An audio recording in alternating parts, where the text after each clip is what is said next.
Tem esse dado também, né, Nazário? Mas, de qualquer forma, isso não minimiza, né, os dados de que em 4 jogos, em 4 competições distintas, claro, somadas, o Flamengo atinge o mesmo número de chutes sofridos da fase de mata-mata da Libertadores.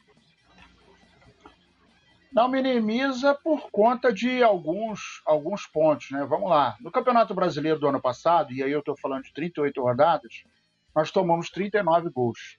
O Flamengo teve a 4ª defesa mais vazada do Campeonato Brasileiro, que é um campeonato difícil, que são 38 rodadas, e que você precisa sistematicamente de um esquema bem alinhado de jogo para que você não saia do eixo.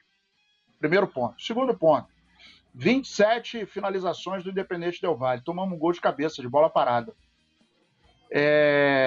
Ainda que os caras tivessem feito 35 finalizações, 40 e tivesse 0-0, pelo menos segurar uma onda, mas a gente tomou um gol de bola parada. Então, não dá nem para dizer que eles ameaçaram tanto que fizeram um gol, né?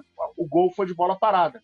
Um cochilo gigantesco da nossa defesa. A gente viu os nossos 2 defensores batendo cabeça. Inclusive o Davi Luiz, parece que ele vai para a cabeça de olho, ele vai para a cabeceada de olho fechado. Que ele estica a cabeça, um pescocinho de ganso, e aí mal posicionado, falta de atenção. E o Flamengo não pode tomar gol de bola parada, pelo amor de Deus, gente. Isso é beabá de futebol. O Flamengo tem uma defesa que é alta, tem uma defesa experiente, e tomar um gol de bola parada é inadmissível. E aí, hoje, nós estamos no dia 22 de fevereiro, e para aqueles que têm o slogan "Vamos deixar o homem trabalhar", ele está trabalhando. Ele está trabalhando. Só que nós já perdemos a Supercopa, já perdemos o Mundial, e agora a Recopa a gente vai ter que rebolar para ganhar. Mas aqui não tem altitude, o Maracanã vai virar um inferno, não sei o que lá. Não se iludam, não vai ser um jogo fácil. Vai ser um jogo difícil, os caras estão com 1-0 embaixo do bolso, embaixo do braço, e vão jogar lá atrás. Não tenham dúvida disso. E o Flamengo vai se sentir pressionado porque o Maracanã vai encher. E a gente, o que é mais incrível é o seguinte: se o Flamengo fosse desfacelado, né, nós tivéssemos vendido Pedro, Gabigol, Arrascaeta, ou o Everton Ribeiro, né, o Thiago Maia. Não. Esse time que está aí, com exceção do Gerson, foi o time que levantou 2 taças no ano passado, gente. Ano passado nós levantamos a Copa do Brasil e a Libertadores. Então não existe desculpa para dizer, teve alguém que botou aqui, os caras estão perdidos. Meu querido, o jogador fica perdido dependendo da orientação do técnico. O jogador não faz o que quer dentro de campo, a não ser que eles façam uma rebelião e não vamos obedecer o cara, vamos jogar do nosso jeito. Agora, o cara que, pelo menos me parece, que para ele o Everton Ribeiro é um reserva, e saca o Everton Ribeiro, o cara que saca o Pedro, o cara que saca o Pedro de um jogo em que você precisa fazer gols, é no mínimo estúpido, é no mínimo imbecil.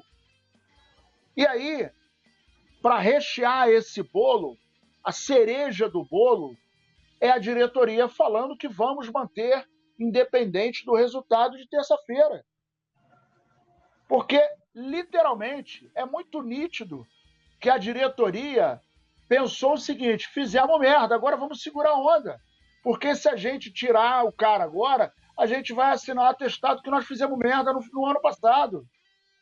E a gente está falando aqui, não é de hoje. Um time que tem 50 dias de folga, que vai disputar o Mundial, não dá certo. E a gente está vendo o time penando fisicamente até agora. Nazário, lá tem 2.800 metros de altitude. Tem, mas aqui no Maracanã não tem altitude. E os caras não conseguem jogar 90 minutos em alto nível físico. E aí, quando você está fisicamente comprometido, a parte técnica vai por água abaixo, ninguém consegue cumprir um papel tático se não tiver perna. Não tem como, é impossível. E a gente está vendo um Flamengo absolutamente cansado. Pô, Nazário, velho burro, lá tem altitude, ok, mas esse histórico não foi do último jogo, esse histórico é desde o início do ano. O Campeonato Carioca começou e o Flamengo deu uma goleadazinha, coisa e tal, pegou time pequeno, fez uma graça, mas quando começou o verdadeiro teste, aliás, quando começaram os verdadeiros testes, e aí a gente jogou contra o Palmeiras, que não era nenhum bicho-papão, a gente tomou 4 gols. Aí a gente viaja para o outro lado do mundo, porra, aí toma na primeira partida, toma de 3. Aí depois toma mais 2. Pô. Então, o que eu vejo, eu inclusive recebi hoje uma mensagem, um post de um amigo meu, Serginho Ferreira, um abraço no seu coração, ele botou assim: Nazário, esse seu time é uma merda. Aí eu botei assim: vamos lá, Serginho, vamos lá, vamos organizar, que de repente você está meio perdido, eu estou aqui para te orientar. Vamos lá. Esse time aí eu botei assim: minha opinião, o cara que está comandando o meu time é que é um merda. Na minha opinião, tá? Você pode discordar. Mas ele, para mim, é um merda. Porque esse time, ele acabou de ser campeão de 2 campeonatos agora, em 2022. Esse time de 2019 para cá levantou 11 taças, irmão. E ele é botafoguense. Aí eu botei assim: vamos lá. Qual foi o último campeonato brasileiro que você levantou? 1995. De lá para cá, 2003 para cá, que começou ponto corrido, nunca ganhou o Campeonato Brasileiro. O Vasco, a mesma merda. O único que ganhou foi o Fluminense, 2 anos só. Então eu botei assim: último Campeonato Brasileiro, você lembra? Você lembra qual foi a última vez que você foi campeão da Libertadores? Você lembra qual foi a última vez que você foi campeão da Copa do Brasil? Quando você lembrar dessas datas, aí a gente pode começar a conversar. Um abraço. E aí eu respondi pro cara, porque assim, os caras agora estão... A alegria dos antes é ver a gente perdendo. Mas o maior problema do Flamengo não está no Flamengo, não está no time. O time está mal gerenciado. O time está mal fisicamente. E ainda que estivesse bem fisicamente, algumas ações do senhor Vitor Pereira demonstram nitidamente, pelo menos para mim, que ele está perdido. Ele está perdido. Ele não está conseguindo entender. E aí eu vou fazer coro com o meu amigo Petit, que está aqui em cima. Aqui, ó, está aqui. O Flamengo não tem que se adaptar a ele. Ele não é a rainha da Inglaterra. Na verdade, ele tem que se adaptar ao estilo de jogo desse time. Porque se você tiver um time ativo, você não pode botar esse time para trás e organizar um esquema de jogo. Olha, agora nós vamos ser reativos. Não rola. Olha, agora não vamos deixar a bola no pé do adversário. Não dá. Esse time não sabe fazer isso por características próprias. É um time que joga para cima, é um time que pressiona, é um time que, eu falava aqui, perde a bola no campo adversário e depois ele toma essa bola no campo adversário para não dar chance de contra-ataque. Não é isso que está acontecendo. A gente está vendo um Flamengo desarrumado. A gente está vendo um Flamengo espaçado. A gente está vendo um Flamengo cansado. E a gente está vendo uma diretoria absolutamente incompetente. Essa diretoria é incompetente, porque fez a merda lá atrás. E aí tem um detalhe: a diretoria que estava reclamando do Dorival, que estava perdendo jogos no final do Campeonato Brasileiro, o Braz, ele perdia jogo, mas não perdia campeonato. Agora nós estamos perdendo jogo e perdendo o campeonato. Já foram 2 para casa do cacete. Daqui a pouco tem o 3º. Vamos ter que reverter a situação. Aí o que acontece? Chama a nação rubro-negra, vamos fazer do Flamengo, do Maracanã um inferno. Aí vai lá um monte de gente, Mengo, solta fogos, coisa e tal, compra o ingresso, vai lá, faz a sua parte. Mas, sinceramente, eu estou começando a ficar com medo desse jogo de terça-feira, porque o Flamengo não tem perna. E sem perna e sem organização, vai ficar complicado de furar a defesa dos caras na terça, tá? O Nazário, só para complementar aqui, o Flamengo, a gente não pode ser mentiroso com o torcedor rubro-negro. O Flamengo hoje ele não é competitivo. Não é competitivo. Se o Botafogo vier com pressão, não estou falando de qualidade, não. Estou falando é do pau quebrar, dividida, time certinho, cortando tudo, jogando por uma ou duas bolas. Vão abrir o bico. Vai abrir o bico, porque o time do Flamengo hoje joga em uma outra rotação. O time do Flamengo hoje deixou de ser competitivo. Eu até falei em uma dessas nossas lives que eu tinha visto o clássico Vasco e Fluminense. O pau quebrou, parceiro. O pau quebrou. O Fluminense acaba vencendo o Vasco porque o Cano estava inspirado. Acertou 2 pedradas e entrou. Mas o pau quebrou. Estou falando em termos de intensidade. Todo mundo correndo muito, todo mundo dando carrinho, a porrada comendo, cartão amarelo. Entendeu, Túlio? O Flamengo hoje não consegue fazer um jogo desse não, Túlio. Os caras cansam. Os caras saem mortos. Então, se o Flamengo não voltar... Escuta aqui, Vitor Pereira. Se o Flamengo não voltar, ser aquele time que domina os jogos, que comanda o adversário no toque de bola, que triangula, que se movimenta, meu parceiro, vai passar vergonha, pô. Vai passar vergonha contra times fracos. Contra times fracos.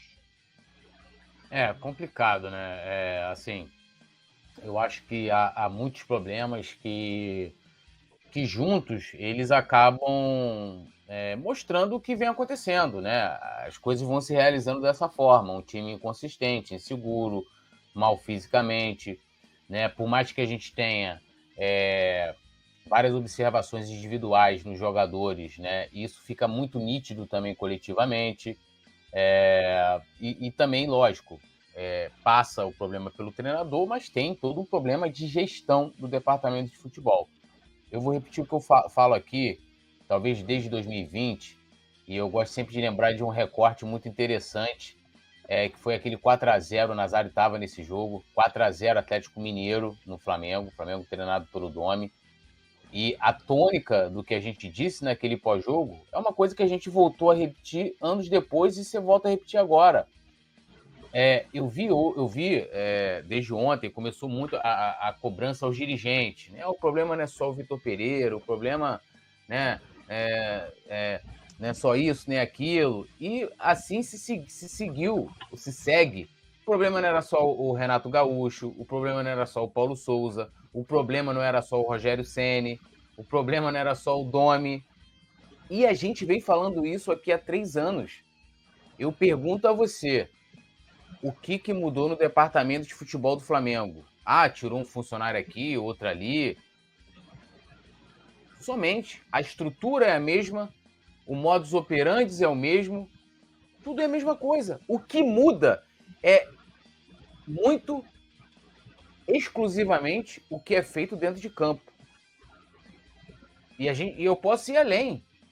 Com o Jorge Jesus também era assim, com o Abel Braga também era assim. Isso para pegar só o recorte dessa direção, né? Dessa direção atual, que está na sua segunda gestão, 5º ano de Rodolfo Landim à frente do Flamengo, né?